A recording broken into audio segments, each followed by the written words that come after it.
Salut à vous que nous suivez sur Aime la Grâce TV. Nous vous disons merci et surtout soyez le bienvenu dans notre plateau aujourd'hui de Merveille Mise la Gracieuse. Donc partout où vous nous faites confiance, nous vous disons merci et surtout abonnez-vous sur notre chaîne. Vous ne serez jamais dessus. Merci à mon patrocinateur officiel, mon maître boss, maître de tout le temps, qui est là pour me soutenir à 100%. Merci pour ton soutien, Zé Hazard Yabapoma. Merci pour tout ce que toi tu fais pour nous dans cette chaîne. Alors aujourd'hui, c'est un nouvel épître que nous débutons avec notre apôtre Jérémie Lozolo. Il est avec nous. On parlera sur l'évangile de la Bible. L'évangile de la Bible, c'est une question qui se suit là-dessus. Alors avec lui, comme il est ici dans notre plateau, on sera un peu en long et à large de parler avec lui, ensemble avec vous. Nous découvrons déjà notre apôtre du jour. Merci, avec l'aide de Akapro qui est derrière la caméra. Alors nous sommes déjà avec l'apôtre Jérémie sur notre champ, à qui nous disons Papa Shalom. Shalom, ma fille merveille. Oui, papa, malgré la Covid, comment vous allez? Ben, je vais bien, ma fille, par la grâce de Dieu. Ok. Merci beaucoup, papa. Alors, le thème que nous avons aujourd'hui, c'est, on parlera surtout sur l'évangile de la Bible. Nous le savons tous parce que l'évangile est un peu bouleversé. Nous ne savons pas, nous ne reconnaissons pas. Pardon, c'est quoi le vrai évangile et c'est quoi le faux évangile. Mais avec vous aujourd'hui, je sais que vous allez vraiment surtout nous aider et aider tout le monde, tout le peuple de Dieu qui va nous suivre aujourd'hui, de pouvoir un peu différencier c'est quoi le vrai évangile et c'est quoi le faux évangile.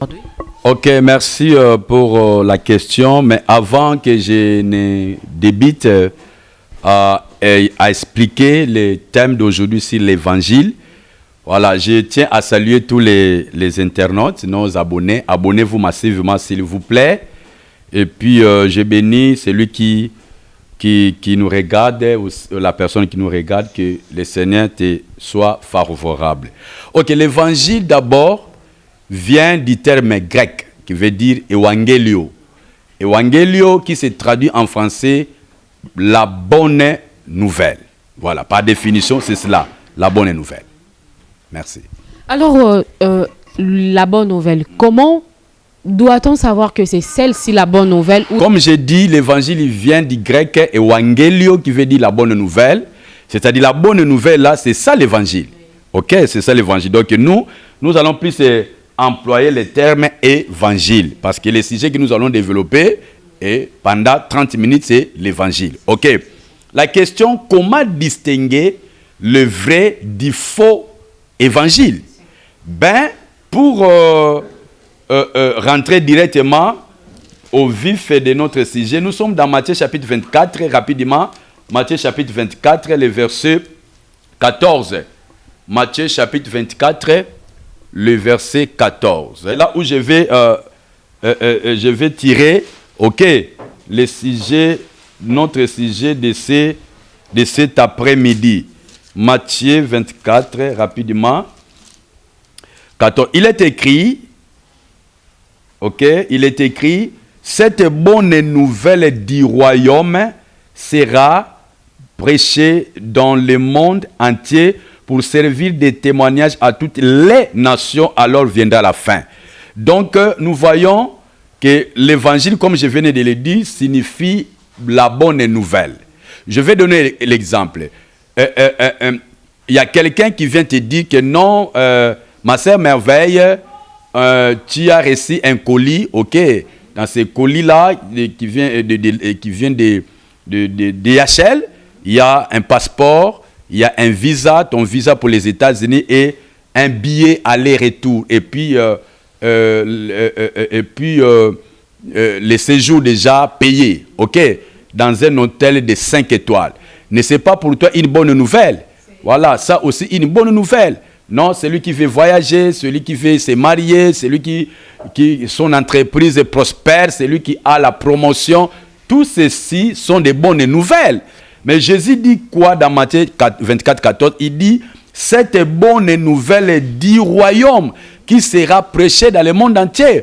Qu'est-ce que nous devons prêcher? Nous sommes appelés, mandatés à prêcher la bonne nouvelle, pas terrestre, pas de voyage, de mariage, ok, mais la bonne nouvelle du roi, du royaume, c'est-à-dire l'évangile du royaume que Jésus, le Christ, nous a laissé. Voyez. Maintenant, comment connaître cela?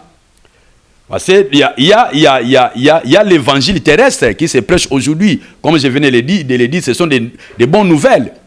Mais ce n'est pas du royaume. Ça n'a rien à voir avec la Bible. Voyager, se marier, avoir la promotion et tout, ça n'a rien à voir avec la Bible. C'est cela qui se prêche aujourd'hui dans les églises. Ok. Maintenant, comment allons-nous connaître quel est le vrai et quel est le faux? Et déjà, du début, je t'ai dit que l'évangile vrai, l'évangile original, c'est l'évangile du royaume. Ok? Et nous allons découvrir, en découvrant l'évangile du royaume, le vrai évangile, sans mélange, c'est là où nous allons découvrir, nous allons connaître les faux évangiles. Je vais donner l'exemple. Vous savez, les agents qui travaillent dans les banques, différentes banques que nous connaissons, ma fille, et qu'est-ce que... il y a parmi les formations que ces agences-là subissent, ils passent dans une formation adéquate comment détecter les vrais billets. OK? Et ils vont avoir la connaissance du vrai billet. En ayant cette connaissance approfondie du vrai billet, c'est à partir de cela, ils vont facilement reconnaître les faux billets. Donc on reconnaît les vrais, on reconnaît les faux à partir du vrai. Maintenant, nous, comment est-ce que nous allons reconnaître les faux évangiles? C'est en connaissant, c'est en ayant la connaissance ou la révélation du vrai évangile. Voilà. Mais papa, dirions-nous que vous, dans votre église, vous ne prêchez pas quand même c'est que vous dites non du mariage, vous allez vous marier, tu vas voyager, tu vas faire tout consort. Alors, de votre part, dans votre église, vous ne prêchez pas ces genres de prédication? Mais je venais de le dire, Jésus a dit, quel est l'évangile que Jésus a laissé aux disciples, aux apôtres? C'est l'évangile du royaume, maman. Nous, personnellement, nous prêchons ce que Jésus, l'évangile, les vrais, sans mélange que Jésus a donné à ses disciples. C'est tout. Et c'est là où nous allons reconnaître maintenant, à travers les Écritures, ceux qui prêchent les vrais et ceux qui prêchent les faux. Et moi, je te l'ai dit déjà que je suis dans les vrais. Je prêche les vrais évangiles et je vais les démontrer pendant ces quelques minutes qui nous restent. Dans Galates chapitre 1er, le verset 6 au verset 9. OK? Pour ne pas perdre le temps, je vais justement résumer. Si nous sommes ici au premier siècle, ici c'est à la naissance de l'église. L'église primitive va naître, ok? Donc ici c'est l'apôtre Paul qui va écrire, envoyer cette épître aux chrétiens, soit les disciples qui étaient dans la Galatie. Il dit, je m'étonne de ce que vous détournez si promptement de celui qui vous a appelé par la grâce de Christ pour passer à un autre évangile. Voyez-vous, mes bien-aimés. Donc, ici, dans cette église de Galates, il y avait des gens qui prêchaient un autre évangile. Mais Paul dit, il n'y a pas un autre évangile. Mais il y a des frères, il y a des pasteurs, des faux frères qui sont parmi vous, qui prêchent, qui veulent renverser l'évangile de Christ. C'est-à-dire, il n'y a qu'un seul évangile et le vrai. Mais il y a des faux prédicateurs. Ok, des prédicateurs commerçants qui rentrent dans les choses de Dieu pour chercher à manger, pour chercher l'argent. Mais ils ne sont pas mandatés par le Seigneur. Ils se sont eux-mêmes appelés apôtres. Voyez-vous, ils se sont eux-mêmes appelés pasteurs, prophètes. Mais ce sont des aventuriers qui sont rentrés dans les églises, qui veulent renverser. Paul, l'apôtre dit, il veut renverser l'évangile de Christ. Il n'y a qu'un seul évangile, maman. Et il dit ceci, quant à nous-mêmes, ok? Quant à nous-mêmes, si quelqu'un venait vous prêcher un autre évangile que celui que nous vous avons prêché, il dit même nous-mêmes, c'est-à-dire lui, Paul, Pierre, Céphas, Apollos, venez leur prêcher un autre évangile, qu'il soit anathème. Anathème veut dire qu'il soit maudit, La malédiction là, ce n'est pas les malédictions de nos aïeux, de nos ancêtres. Hein? Il y a pas kokonabiso, comme on dit en lingala. Oh, malédiction à kokonabino, malédiction à famille nabino. Non, ça, en prêchant un autre évangile, tu es maudit de Dieu. Et cela veut dire quoi? Tu es voué en enfer. Tu es prédestiné en enfer. Donc, tu prêches en prêchant un autre évangile, tu ouvres la porte pour ta vie en enfer. Tu vois? Et aujourd'hui, il y a des gens, des faux frères, qui prêchent un faux évangile. L'apôtre dit, même qu'il soit un ange, il ne dit pas un démon, il dit un ange venant du ciel, qu'il soit maudit, qu'il soit anathème. Donc aujourd'hui là, il y a beaucoup de pasteurs qui sont maudits, il y a beaucoup de pasteurs qui sont anathèmes. Pourquoi? Ils ne prêchent pas le vrai évangile, la bonne nouvelle du royaume, l'évangile que Jésus a prêché, l'évangile que les apôtres ont prêché. Ils ont renversé l'évangile pour leurs propres intérêts. Ce sont des ramassis, ce sont des mercenaires qui ne sont pas appelés. Quand vous regardez ma sœur Merveille, quelqu'un quelqu'un qui vous prêche les mariages. Non, toi tu vas te marier, dis amen, amen. C'est un aventurier. C'est un anathème, un maudit. Mais papa, nous voyons aussi bon, je ne sais pas aussi comment le juger, mais du fait qu'on voit quand même, il y a d'autres qui sont de vrais pasteurs, mais quand même, ils nous prêchent quand même sur ce que vous êtes en train d'expliquer là, le voyage, le mariage, mais ils sont toujours dans les vrais chemins. Merveille, écoutez-moi. Ici, la Bible est trop claire. Que tu sois sérieux. Il y a des pasteurs sérieux, hein. Moi, je connais, il y en a beaucoup qui sont sérieux. Ils sont sérieux envers eux-mêmes, ils sont sérieux dans leur ministère, ils sont sérieux dans leur foyer, ils sont sérieux dans leurs entreprises, ils sont sérieux. Ok? Mais le problème, c'est quoi? Prêcher un autre évangile, vous êtes maudit, amène à la malédiction de Dieu. Ça, c'est très grave. Étant sérieux, ok? Mais vous prêchez un autre évangile. Cela vous amène à la malédiction. Ça, ce n'est pas moi qui l'ai dit. Ok?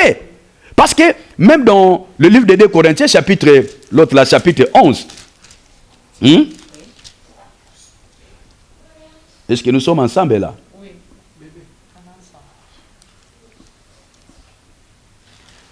Donc je disais, il y a des gens qui sont maudits en prêchant un autre quoi?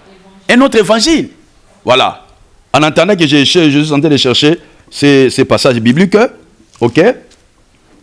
Donc il y a des gens qui sont sérieux. Mais ce n'est pas leur sérieux qui importe Dieu, hein? Ce n'est pas leur sérieux dans les ministères et tout, mais c'est prêcher l'évangile que Jésus a légué, a donné aux disciples de faire quoi? D'annoncer ou de prêcher. Merci beaucoup.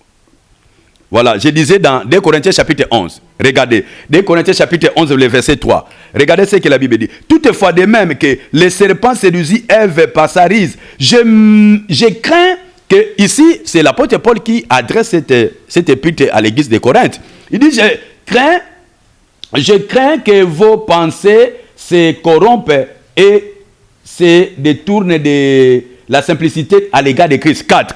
Car si quelqu'un vient vous prêcher un autre Jésus, voyez-vous. Donc, dans cette église, c'est encore plus pire que l'église de Galates. L'église de Galates, il y avait des gens qui prêchaient un autre évangile. Et jusqu'aujourd'hui, il y a des pasteurs qui prêchent un autre évangile. Quand quelqu'un vous prêche, non, tu vas voyager, tu auras les visas. Et d'ailleurs, ici, dans la pandémie, lors de la période de cette pandémie de Corona-là, il n'y avait plus de voyages. Disons seulement les prophéties. Mais quand je dis, quand tu prêches déjà que tu vas voyager, non, je vois, il y a des gens qui ont prophétisé en 2019. Je vois ton voyage, mon frère, ma soeur, je vois ton voyage au mois de mai. Tu vas voyager aux États-Unis. Mais au mois de mai, il n'y a personne qui a voyagé. Tous on était confinés. Tous, même les pasteurs prophètes, les révérends, ils étaient confinés. Vous remarquerez que non, ce sont des aventuriers. Ils ne sont pas appelés de Dieu. Ils sont appelés par leur propre ventre. Ok? Pour asservir les peuples de Dieu. Pour asservir les ignorants. Ici, Paul dit, il y a des gens qui vous prêchent un autre Jésus. Il y a un autre Jésus. Jésus voyage, Jésus mariage, Jésus prospérité. Je ne dis pas que voyager, se marier, avoir l'argent, c'est mauvais. Hein? Mais ça, ce n'est pas l'évangile. Ok? Et dans cette église, il y avait aussi, si vous descendez au verset 4 jusqu'au verset 6, il y avait aussi des gens qui prêchaient un autre évangile. Et ils ont reçu quoi? Un autre esprit. L'esprit de Python. Ok? Quelqu'un vous dit non, je vois, ton nom c'est merveille, ton nom c'est gracieuse, ton nom c'est comme ça. Tout ça, ce sont des esprits de Python. Or, l'esprit de Dieu que les apôtres ont reçu, écoutez, je vais dire ceci, l'objectif primordial du baptême et du Saint-Esprit, c'est pour nous rendre à être des témoins de Jésus, le Christ. Vous voyez pourquoi le jour-là, lorsque les apôtres étaient baptisés, les disciples étaient baptisés de la puissance de Dieu. Qu'est-ce qui s'est passé? Pierre s'est levé, il a prêché. Ok? Le Saint-Esprit est là. Même toi-même dans ta vie, le Saint-Esprit, quand il est en toi, il vient pour te faire, pour te rendre, pour tes capacités, afin que tu sois témoin. Jésus dit la puissance dans Actes des Apôtres chapitre 1 verset 8. Le Saint-Esprit surviendra sur vous et vous serez qui? Mes témoins. Témoins de Jésus le Christ à Jérusalem, en Judée, dans la Samarie, jusqu'aux extrémités de la terre. Ok? Donc, le vrai évangile parle de Jésus le Christ. Le vrai évangile, maman merveille, ne parle pas de mariage comme nous voyons aujourd'hui dans des églises. Ok? Il y a quelqu'un qui va à l'église pour qu'il se marie, pour qu'il voyage, pour qu'il ait beaucoup d'argent. Ça, cette personne ne connaît pas Jésus. Ok? Comme nous le disons en portugais, c'est un intéressé, non? Intéressé. C'est quelqu'un qui suit Jésus à cause du matériel. Donc, le vrai évangile, ok? Le vrai évangile, je parle de l'évangile de la Bible. Ma fille, l'évangile de la Bible, c'est Jésus le Christ. Et je vais voir, ok? Parce que nous avons vu à l'église de Galates, Paul a réprimandé de faux frères qui prêchaient un autre évangile. Maintenant, nous allons voir quel est cet évangile que Paul prêcha. Nous allons voir dans le livre des Actes des Apôtres, chapitre 18. Vérifiez dans votre Bible, mon frère, ma sœur. Acte 18, le verset 4. Écoutez ce que la Bible dit. Paul discourait dans la synagogue chaque sabbat et il persuadait des Juifs et des Grecs. Verset 5. Mais quand Silas et Timothée furent arrivés dans la Macédoine, il se donna tout entier à la parole, attestant aux Juifs que Jésus était le Christ. L'évangile que Paul prêcha, il a testé, il a établi, il a démontré par rapport à la parole que Jésus est le Christ. Voyez le vrai évangile. Mais papa, je sais qu'il y aura aussi d'autres qui ont un superflu là-dessus par rapport au Jésus et le Christ. Mais expliquez-nous, c'est bien bon qu'on entend que Jésus est le Christ, mais c'est quoi le Christ avant de venir au Jésus, le Christ, comme vous l'expliquez ici? Voilà, écoutez, l'ancienne alliance, ok, parle du Messie ou le Christ, parce que le Messie vient de l'hébreu, qui veut dire oint. Et puis le Christ vient du grec, qui veut aussi dire oint.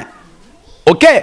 Mais la Torah et les prophètes ont parlé que le oint, le Messie, le Christ viendra. Ok? Le oint, le Messie, le Christ, il fera quoi? Il viendra, maman. Est-ce que vous me saisissez? Donc tout l'Ancien Testament nous parle de la venue de Christ. L'Ancien Testament ne parle pas de la venue de Jésus, non, mais de Christ et le Messie, le oint. Ok? Maintenant, le Nouveau Testament nous parle que c'est oint qui est le Christ est venu et il reviendra. Ok? Maintenant, regardez. Nous sommes dans Matthieu chapitre 1er. Quand l'ange Gabriel va dire à Marie, il dit ceci: Marie, l'enfant qui naîtra de toi, tu lui donneras le nom de Jésus. L'ange n'a pas dit tu lui donneras le nom de Jésus-Christ. Non. Tu lui donneras le nom de Jésus. Ok? Parce que Jésus est son nom. Mais c'est Jésus, le fils de Marie, le fils de l'homme. Il est venu pour accomplir l'œuvre de Christ. L'œuvre du véritable oint. Du véritable roi. Parce qu'en Israël, il y avait 3 catégories de personnes que Dieu a permis qu'ils soient oints d'huile. La première catégorie, c'est les rois qui étaient oints d'huile. La deuxième catégorie, c'était des sacrificateurs. Et la troisième catégorie, c'était des prophètes. Ok? Et tous ces gens-là, ok, toutes ces catégories, ils étaient des oints, des meshiim. Voilà pourquoi dans le livre des psaumes, la Bible dit, ne touchez pas à mes oints. Ne touchez pas à mes meshiim. Un oint, c'est quelqu'un qui est mis à part. Tu vois? Donc, c'est là parler de celui, du véritable Messie, du véritable oint qui devait faire quoi? Qui devait venir, écoutez, du véritable roi. Ok? Parce que les rois étaient là pour protéger les peuples contre les ennemis. Voilà pourquoi Dieu a permis qu'il y ait des rois en Israël, comme Saoul, comme David, comme les autres rois. Ils étaient là, ils protégeaient les peuples. C'est-à-dire, ils étaient loin. Et cette onction leur a donné la force, la capacité de protéger les peuples. Amen. Voyez-vous? Mais malgré leur force, ok? Malgré leur force, ils n'ont pas vaincu Satan. Satan les a vaincus. Regardez celui qui a terrassé Goliath. Il s'appelle qui? Il s'appelle comment? David. David qui a terrassé Goliath. Mais le diable l'a vaincu. Il a été séduit par Bathsheba. Il a même causé, provoqué la mort du mari de cette femme. Ok? Voyez-vous? Donc le diable a détruit, a séduit David.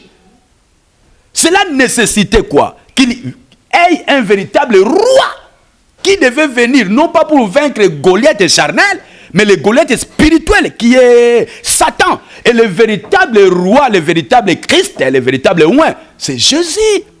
Voilà pourquoi Paul prêcha que, ok, il démontra, il attesta aux Juifs que Jésus, c'est lui qui est le Christ. Cela veut dire quoi? Jésus, c'est lui que l'Ancien Testament, c'est lui que les prophètes ont annoncé qu'il devait venir faire quoi? Écraser la tête du serpent, selon Genèse chapitre 3, verset 15. Parce que Genèse chapitre 3, verset 15 parle de celui qui viendra, le Messie, qui viendra écraser Satan et détruire les œuvres du diable. Or, Jésus, c'est lui, à la croix, et à sa résurrection, il a brisé Satan.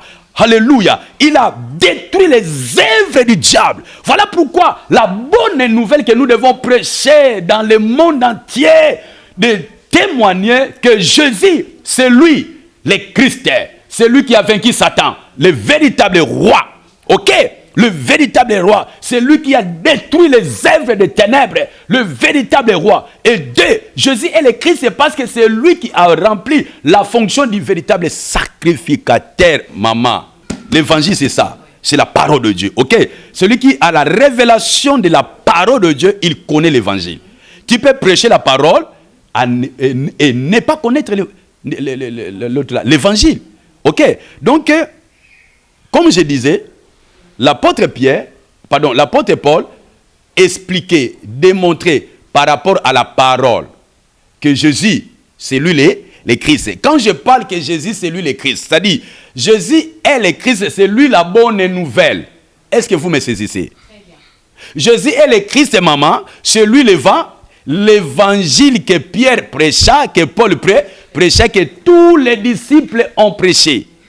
Est-ce que vous me saisissez? Maintenant, Jésus, le Christ, veut dire quoi? Le véritable roi qui a écrasé Satan. Hein? Amen. Jésus, le Christ, veut dire quoi? Il est le véritable sacrificateur qui est rentré dans les lieux très saints pour ôter les péchés de l'humanité. Ce n'était pas Mahomet, ce n'était pas Kipanvita, ce n'était pas Fumukimbangu qui a ôté les péchés de l'humanité. C'est Jésus. Il a rempli la fonction du véritable sacrificateur. Et troisième personne, comme j'avais dit, qui était loin, c'était le prophète. Et Jésus dit, je suis le chemin, la vérité et la vie. Et par la croix, Jésus a inauguré le chemin. Il a ouvert le chemin pour nous amener à Dieu. Il nous a réconciliés avec Dieu. Donc Jésus, le Christ, est le véritable roi qui a vaincu Satan. Il est le véritable sacrificateur qui a ôté les péchés de l'humanité.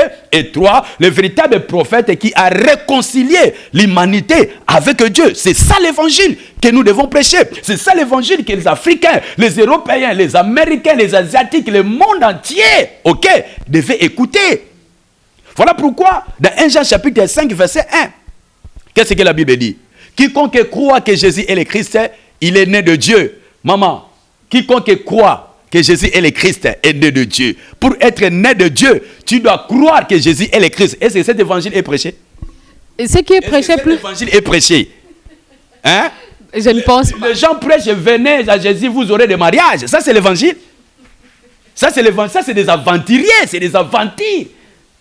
Voilà. Comme en Côte d'Ivoire, on dit c'est des marmailleurs. C'est des grands marmailleurs dans l'église. Il y a beaucoup d'aventuriers dans les églises, mon frère, qui renversent l'évangile. Ils prennent l'évangile pour cause de leur survie. Ok?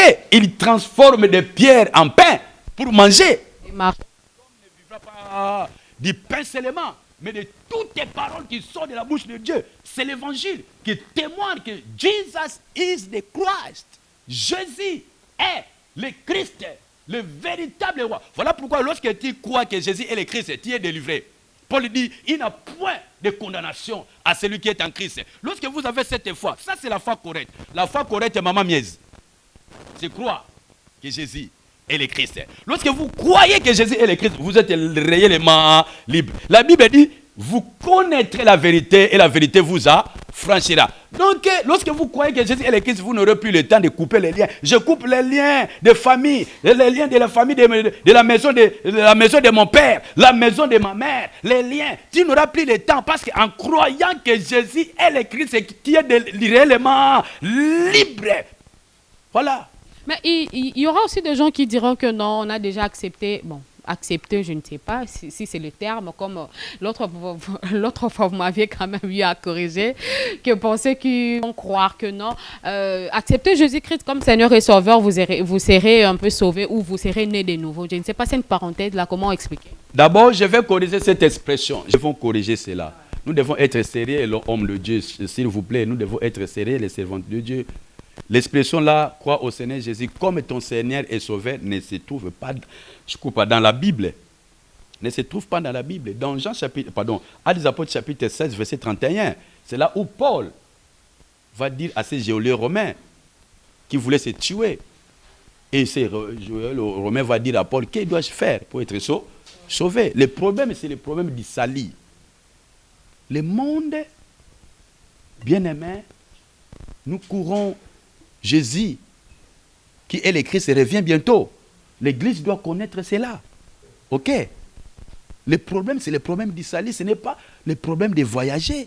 D'ailleurs, le problème fondamental de l'humanité, Maman Merveille, ce n'est pas le problème des voyages, ce n'est pas la maladie, ce n'est pas coronavirus. Coronavirus n'est pas le problème de l'humanité. Le problème réel ou fondamental de l'humanité, c'est que l'homme est séparé de Dieu. Amen. L'expression recevoir Jésus comme son sauveur et Seigneur personnel ne se trouve pas dans la Bible. Paul a dit à ces geôliers, comme je disais dans les Actes des Apôtres 16, 31, il dit, crois au Seigneur Jésus et tu seras sauvé, toi et ta famille. Ok? Et je venais de l'expliquer. Croire au Seigneur Jésus qui est le Christ.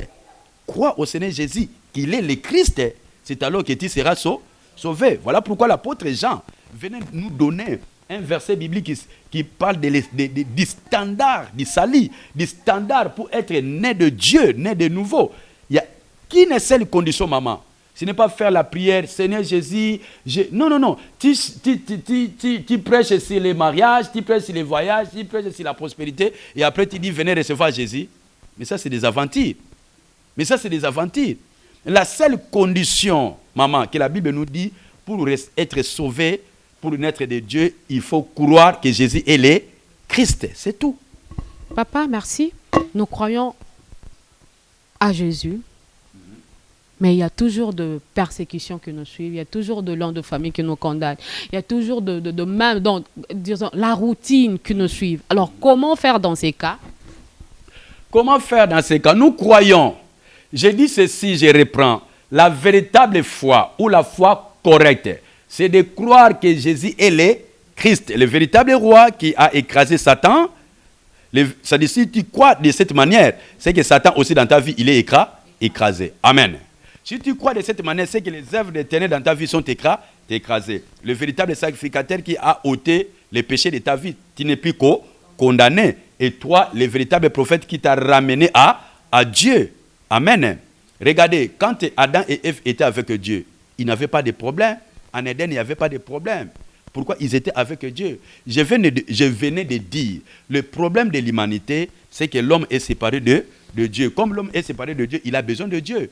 Or, pour se rencontrer avec Dieu, il faut croire que Jésus est le Christ. Maintenant, par rapport à ta question, nous croyons, si vous avez cette véritable foi, que Jésus est le Christ, il y aura des persécutions. Jésus l'a dit.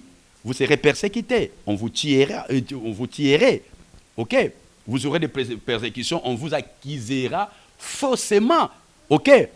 Et regardons la vie des disciples. Regardons la vie de l'église primitive. Ils ont subi.